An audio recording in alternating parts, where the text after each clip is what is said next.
Welcome students. Today we will tell you about mass and weight. ठीक है, आज जो है हम लोग मास और वेट के बारे में स्टडी करेंगे. ठीक है, हम आपको बताएंगे.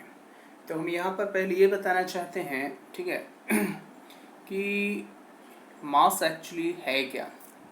ऐसे भी पहले भी हम आपको बता चुके होंगे, ठीक है, लेकिन यहाँ पर देख पा रहे हैं we have learned in the previous chapter that the mass of an object is the measure of its inertia, section 9.3.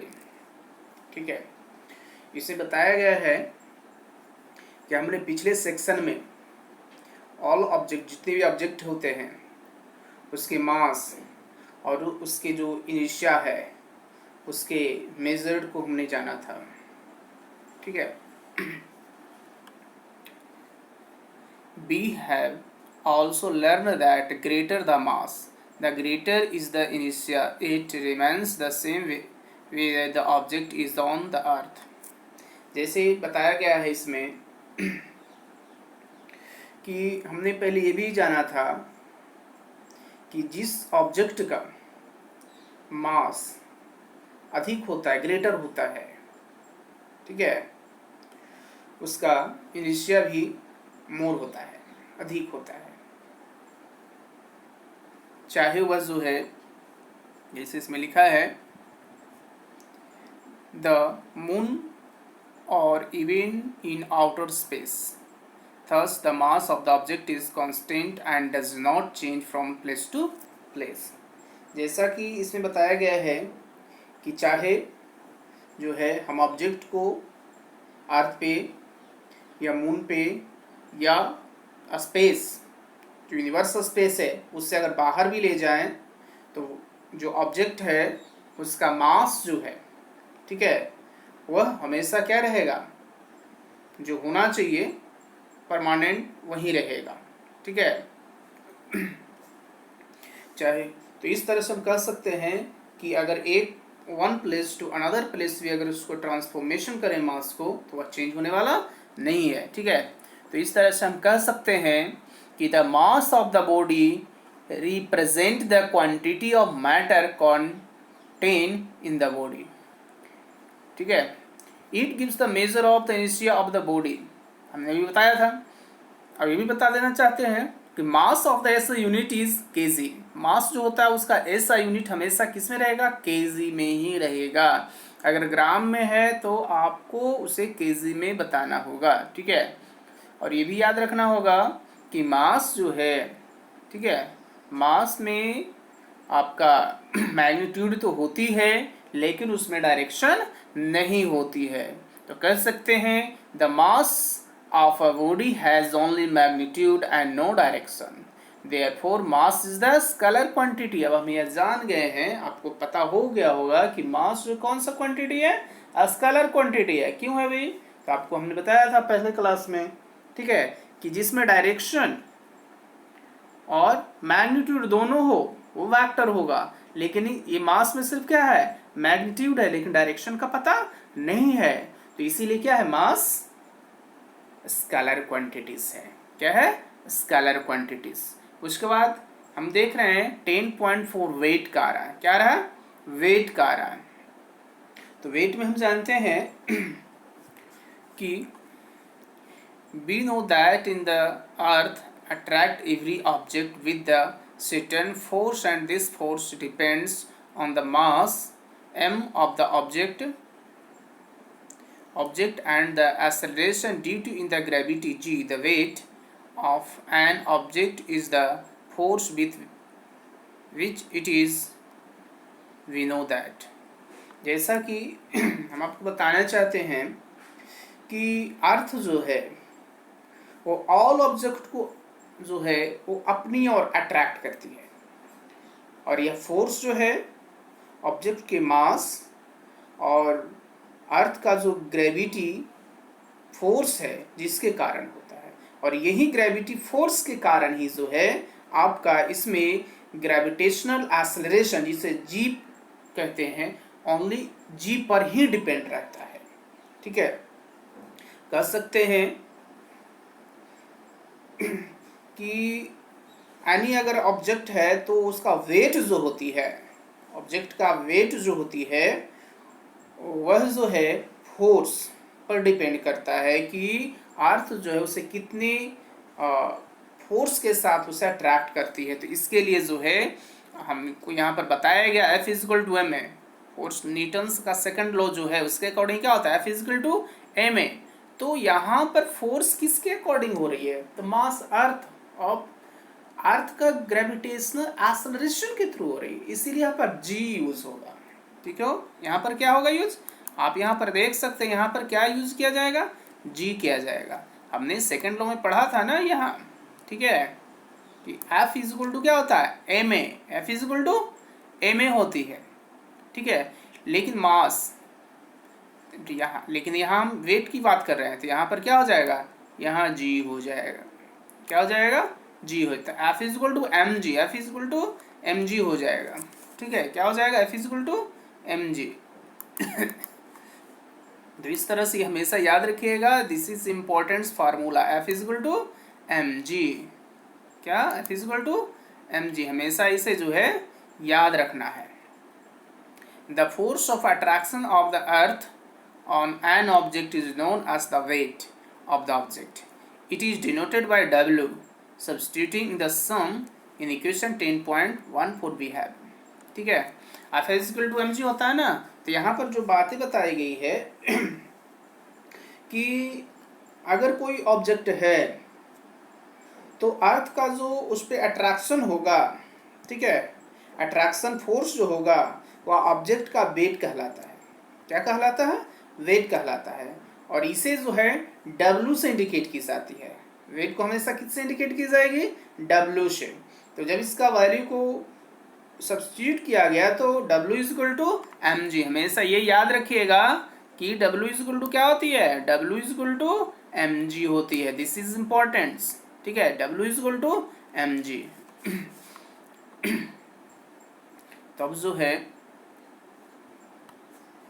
आप देख पा रहे हैं कि W इजक्वल टू यहाँ पर 3 फार्मूला है, फर्स्ट ये रहा, सेकंड ये रहा और थर्ड ये रहा। ठीक है, तो इस तरह से जो है F इजक्वल टू भी एम जी होता है और W इजक्वल टू भी एम जी होता है। ठीक है, अब कहते हैं कि जो वेट है हमारा, ठीक है, जो वेट होती है, तो वेट के बारे में हमने भी बताया कि the force of attraction of the earth on in the object known as the weight of the object. ठीक है, अब ये वेट जो है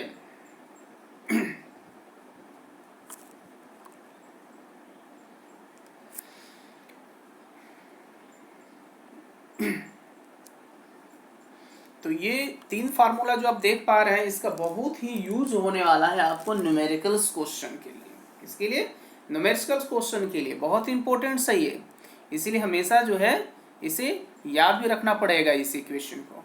ठीक है, अब यहाँ पर देखते हैं आगे।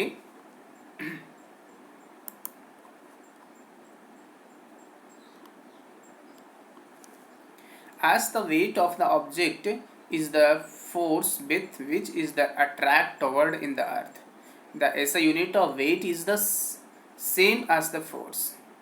जैसे यहाँ पर बताई गई है ना कि ऑब्जेक्ट का जो वेट होता है वह भी एक फोर्स है। क्या है, फोर्स है,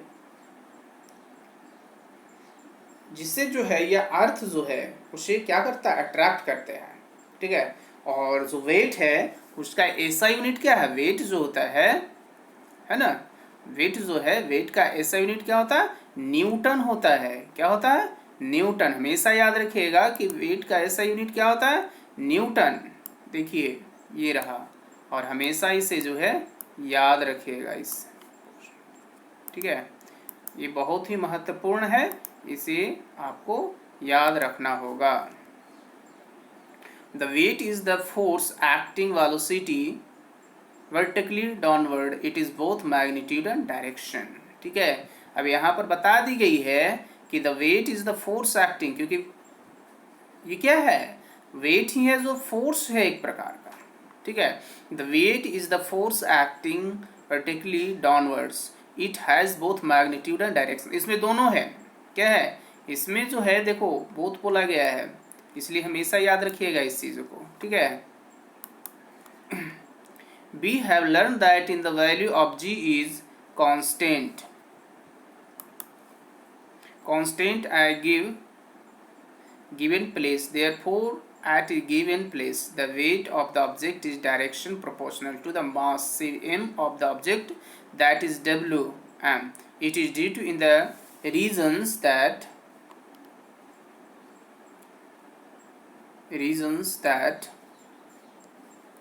object is the measure of its mass, the mass of an object remains the same where that is only earth and on any planet where its weight depend on the location. अब जैसे यहाँ पर बताया गया है कि जितने भी फोर्स हैं, अर्थ का जो फोर्स की बातें की गई है वह हमेशा वर्टिकली, ठीक है, ही लगेगा, और जिसके कारण ही से मैग्नीट्यूड और डायरेक्शन दोनों होते हैं, ठीक है। और ये भी बता दी गई है कि g का जो वैल्यू होती है वह हमेशा क्या है, फिक्सबल है, g का वैल्यू हमेशा वही रहेगा जो पिछले क्लास में आपको हमने बताया था कि g का वैल्यू हमेशा 9.8 ही रहेगा, कहाँ, अर्थ पे। तो इस तरह से जो है हम यहाँ पर जान गए कि अर्थ पे जो है g का वैल्यू क्या है। और अब हम चलेंगे मून पे, इस पे 10.4.1 weight of an object on the moon. Moon पे ऑब्जेक्ट का जो है भार के बारे में पढ़ेंगे, यानी किसी वस्तु का चंद्रमा पर जो होती है भार क्या होती है। तो जैसे यहाँ पर बताई गई है, we have learned that in the weight of an object on the earth is the force with which the earth, ठीक है। हम यहाँ पर ये जानेंगे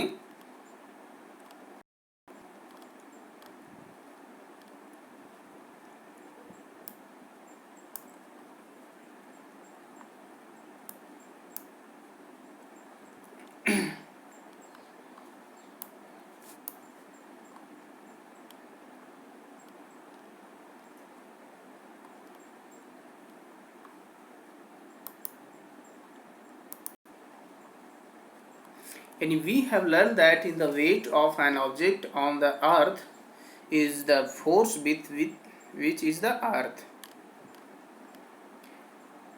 attract the object। जैसे कि यहाँ पर बताई गई है, ठीक है, कि हमने जो है पहले ही जाना था कि अर्थ जो है, जो ओनली कोई ऑब्जेक्ट है तो वह ऑब्जेक्ट का जो अर्थ पे जो फोर्स होता है वही उसका क्या है, वेट है, जिससे अर्थ उसे अपनी ओर क्या करती है, अट्रैक्ट करती है। तो हम देखते हैं the weight of an object on the moon is the force with which is the moon attract that object. The mass of the moon is less than that of the earth. Due to this the moon exerts less force of the attraction on object। जैसे इसमें बताया गया है कि जिस प्रकार जो है मून जो है, मून पर जो है कोई अगर ऑब्जेक्ट है तो उसका वेट ऑफ फोर्स जो होती है जिससे वह मून उसे अट्रैक्ट करती है। अब ये बताया गया है कि मून और अर्थ जो होती है दोनों का मास क्या है, डिफरेंस है। तो डिफरेंस होने के कारण जो है, क्योंकि ये भी हम जानते हैं कि अर्थ का मास ज़्यादा है और मून का मास कम है, ठीक है। और इसी रीज़न के कारण जो है मून जो है वहाँ का जो अट्रैक्शन कह सकते हैं अट्रैक्शन ऑफ द फोर्स वो लेस है अकॉर्डिंग टू अर्थ के। ठीक है, यही बोला है यहाँ पे कि the mass of the moon is less than that of the earth, due to this the moon exert lesser force of attraction on object. Let the mass of an object be m. कहा गया यहाँ पे कि अगर हम मान लेते हैं कि ऑब्जेक्ट है उसका मास क्या है, m है। क्या है, m है। Let its weight of the moon be wm. अब जो है ये भी बताया गया है कि मून का जो वेट है, मून पर जो वेट होगा, कहाँ पे, मून पर जो वेट होगा ऑब्जेक्ट का, उसका वेट क्या है, Wm. Let us the mass of the moon be mm. अब कहा गया है कि जो मास है मून का वो क्या है, mm है, and the radius be rm. अब मून का जो रेडियस है, मून का जो यहाँ रेडियस की बात की गई है, तो मून का रेडियस क्या है, यहाँ आप देख पा रहे हैं कि मून का रेडियस क्या है, rm है। मून का मास क्या है, mm है। ठीक है, मून का वेट क्या है, wm है। ठीक है, अब यहाँ पर हम देखते हैं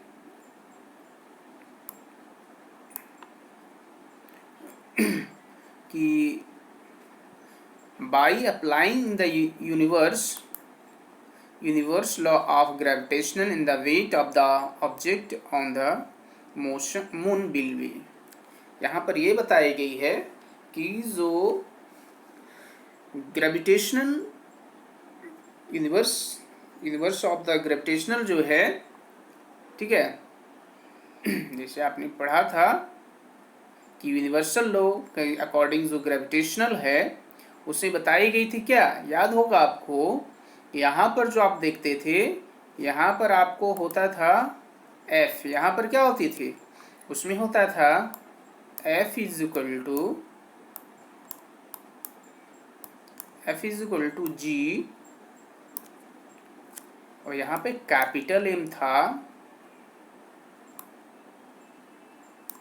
और यहाँ पर स्मॉल m था। बाई क्या थी, यहाँ बाई r स्क्वायर था। क्या था, r स्क्वायर थी ना, याद होगा आपको। ठीक है, तो इस तरह से हम देखते हैं इसमें कि यहाँ पर जो अप्लाई किया गया, यहाँ पर जो अप्लाई किया हुआ है भाग, वह क्या है, F है ना। ये आपको हमने पहले बताया था कि जो वेट होता है वह फोर्स के बराबर होता है।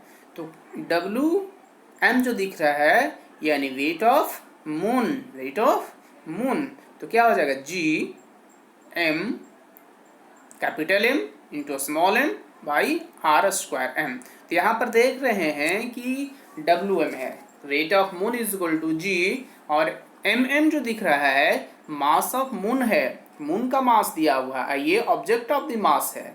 ये जो दिख रहा है ना, ये स्मॉल m, ये किसका है, ये ऑब्जेक्ट ऑफ द मास है, और r m स्क्वायर जो दिख रहा है ये radius of the moon of the whole square किया हुआ है।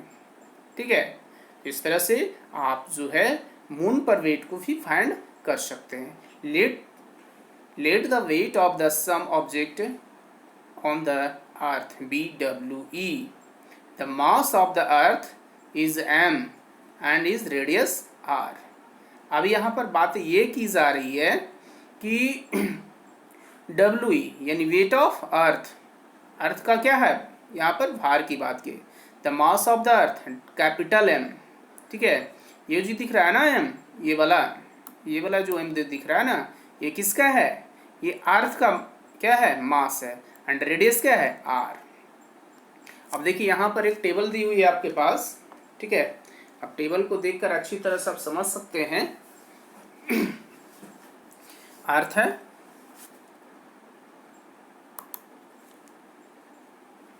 ये अर्थ है। ठीक है, ये टेबल नंबर 10.1 है। अर्थ का मास ये दिया हुआ है, ये अर्थ का मास है, ये मून का मास है, ये रेडियस ये अर्थ का है ना, और ये किसका है, ये मून का है।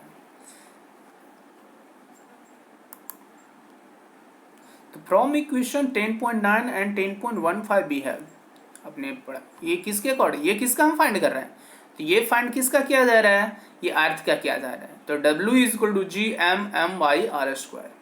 Substituting the value from the table 10.1 in the equation 10.16 in the equation 10.11 we get। अब वैल्यू को पुट किया गया, वैल्यू को क्या किया जा रहा है, पुट किया जा रहा है। ये तो दिख रहा है ना आपको, ठीक है, ये जो आप देख पा रहे हैं, बताना चाहते हैं, ये जो है ये किसका वेट निकाला जा रहा है, मून का। किसका है ये, मून का है, ठीक है, ये मून का मास वेट निकाला जा रहा है। तो g m into m by r square. उसी तरह से जब इसको कैलकुलेशन की जाएगी, फुल्ली कैलकुलेशन, ठीक है, तो आपका यहाँ पर जी का जो वैल्यू फाइंड हो रही है वो कितनी आ रही है, W m by W is equal to 0.16, ठीक है, कितना का, 1/6 का। तो एक इसका फार्मूला बनता है, हमेशा याद रखिएगा कि weight of the object on the moon by weight of the object on the earth is equal to 1/6। तो weight of the object on the moon is equal to 1/6 into weight of the earth. This is important question, ठीक है। यही से हम लिख सकते हैं कि अगर weight of object on the moon, अगर हमें कहीं भी, ठीक है, कहीं अगर जो है हमें निकालना पड़ जाए वेट निकालना जाए कहाँ पे, मून पे, यानी WM अगर हमें फाइंड करना पड़ जाए ऑब्जेक्ट का, तो हम यहाँ पर क्या अप्लाई करेंगे, याद रखिएगा 1/6 करिए, क्या करना है 1/6 इंटू यहाँ देना है, और वेट ऑफ द अर्थ, यानी यहाँ पर क्या हो जाएगा, अर्थ का वेट, तो हम लिख सकते हैं mg। क्या लिख सकते हैं, mg लिख सकते हैं। या WM अगर हम निकालना चाहते हैं तो ये भी लिख सकते हैं 1/6, ठीक है, इंटू क्या बोला है, wait of the earth WE, क्या लिखेंगे, WE लिखेंगे यहाँ पे, ठीक है, ये भी आप लिख सकते हैं। तो इस तरह से आप देखते हैं यहाँ कि ये भी फार्मूला आपको क्या अप्लाई किया जा सकता है, ठीक है। इस तरह से जो है आपके पास अब क्वेश्चंस आ जाएंगे। आप देख पा रहे हैं लिखा हुआ है mass of N object is 10 kg। कोई ऑब्जेक्ट है जिसका मास कितना है, 10 kg है। तो what is the weight of the अर्थ, उसका अर्थ पे वेट कितना है। तो हमेशा एक चीज ध्यान रखिए, क्वांटिटीज में वन ही क्वांटिटी दिया हुआ है, लेकिन आपको सोल्यूशन भी करनी है। तो mass m is equal to 10 kg जो दिया हुआ है, एक्सेलरेशन ड्यू टू ग्रेविटी, और आपको पता होना चाहिए कि ग्रेविटेशनल एक्सेलरेशन जो होती है कितना होती है, कितना है 9.8 है, कितना है 9.8 मीटर पर सेकेंड स्क्वायर है। तो आप अगर चाहें यहाँ पे, तो अगर क्वेश्चंस में 9.8 न हो, तो आप सुविधा के लिए आपका कैलकुलेशन इजी हो, तो यहाँ पर आप क्या ले सकते हैं, यहाँ पर जो आप चाहें तो आप 10 ले सकते हैं। कितना ले सकते हैं, 10 मीटर पर सेकेंड स्क्वायर यहाँ पे आप यूज़ कर सकते हैं, ठीक है। क्यों कर सकते हैं भाई, तो ये जो होती है, ये 9.8 जो होती है ना, ये लगभग किसके आसपास का है, 10 का आसपास का है। जब कैलकुलेशन की जाती है, जब इसको प्रूफ करके निकाला गया है, तो वह लगभग जो है 9.8 कुछ पॉइंट है, ठीक है, इसीलिए इसको 9.8 रखा गया है। बट आप सुविधा के लिए 10 यूज कर सकते हैं। तो W is equal to mg होता है, W is equal to mg, ठीक है। तो आप देखते हैं यहाँ कि m का वैल्यू 10 इंटू जी का वैल्यू 9.8 लिया गया है, तो दोनों मल्टीप्लिकेशन किया गया तो कितना है 98 न्यूटन। अगर यहाँ पर हम 10 यूज करते तो कितना हो जाता, 100 न्यूटन हो जाता। तो thus the weight of the object is 98 Newton. अब देखिए एक और क्वेश्चन दिया हुआ आपके पास, ठीक है, देख पा रहे हैं 10.5 an object wait 10 Newton when measured on the surface of the earth, what with its weight when major on the surface of the moon. जैसा कि इसमें बताई गई है सेकंड क्वेश्चंस में, ठीक है, कि एक ऑब्जेक्ट है जिसका अर्थ पे उसका जो वेट है 10 न्यूटन का है, और इसका जो वेट है वो मून पे कितना होगा, मून पे कितना होगा, ठीक है। तो ये बताना है। तो आपको हमने भी एक क्वेश्चंस बताया था, ठीक है। फार्मूला था कि weight of object of the moon, तो 1/6 इंटू वेट ऑफ अर्थ, इसे याद रखिएगा, ठीक है। ये दिस इम्पोर्टेंस है। तो हमें जब निकालना है तो यहाँ पर क्या कर 1/6 इंटू एम जी, एम कितना है इसमें, तो इसमें हमको पता ही नहीं है भाई। तो हम इसको क्या करेंगे, हम इसको कैलकुलेशन करेंगे। तो कैलकुलेशन जैसे ही करेंगे ना तो हमको यहाँ से पता चल जाएगा, ठीक है। तो यहाँ पर क्या लिखा हुआ, एन ऑब्जेक्ट वेट 10 न्यूटन है, कितना है 10 न्यूटन में दिया हुआ है आपको, है ठीक है। तो यहाँ पर जो है न्यूटन, यानी आपको जो इसमें दिया हुआ है, हमें देख लीजिए W इज इक्वल टू क्या होती है, W is equal to m g होती है ना, W is equal to m g होती है। तो ये इसका वैल्यू दिया हुआ है, ठीक है। इसका वैल्यू क्या किया हुआ दिया हुआ है आपको, ठीक है। तो यहाँ पर आप देखिए, आपको वेट क्या निकालना था, मून पे निकालना था ना। तो मून पे कितना आ गया 1.67 न्यूटन।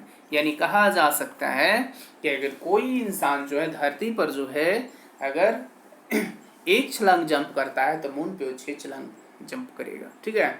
तो वहां पर ग्रेविटेशनल फोर्स अर्थ के अकॉर्डिंग 1/6 भाग है ना, इसीलिए ऐसा होता है। अब जो है आपका ये क्वेश्चन आज कंप्लीट हो, पूरा ये चैप्टर कंप्लीट हो गई है। तो आई होप आज समझ गए होंगे। और ये थर्स्ट एंड प्रेशर जो है ये ओमिट कर दिया गया है, आप सीबीएसई का सिलेबस देख सकते हैं, ठीक है। सीबीएसई का सिलेबस में कौन कौन सा डिलीटेड पोर्शन जो सिलेबस का है वो आपको दी गई है, ठीक है। तो आई होप आप आज का क्लास समझ में आ गई होगी।